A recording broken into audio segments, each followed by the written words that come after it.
மதிமுக பொதுச் செயலாளர் வைகோவின் நிலைமையை பார்த்தால் பரிதாபமாக இருப்பதாக அதிமுக பேச்சாளர் நாஞ்சில் சம்பத் தெரிவித்துள்ளார்.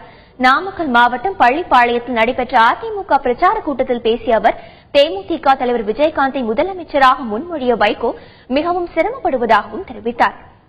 நாடாளுமன்ற உறுப்பினர்கள் ஆதரவை பெற்று தேசத்தின் பிரதமராக முடிசூட்டப்பட்டு கல்கத்தாவை கம்யூனிஸ்டுகள் சுரண்டுகிறார்கள் என்று பொத்தாம் பொதுவாக பேசிய பொழுது, நீங்கள் இந்தியாவே சுரண்டுகிறீர்கள் என்று சொன்ன பொழுது, நீ பேசுகிற இங்கிலீஷ் எனக்கு புரியவில்லை என்று ராஜீவ்காந்தி சொன்னதற்கு பிறகு புரியாது, நீ டேராடூனில் படித்தவன், நான் கலிங்கப்பட்டியில் படித்தவன், என்னுடைய இங்கிலீஷ் உனக்கு புரியாதுதான், என்னுடைய தமிழிலேயே பேசுகிறேன் என்று தமிழில் பேசத் தொடங்கி நாடாளுமன்றத்தை விட்டு வெளிநடப்பு செய்த பொழுது, எங்கே போகிறாய், நில், என் கேள்விக்கு பதில் சொல் என்று சொன்ன வைகோ.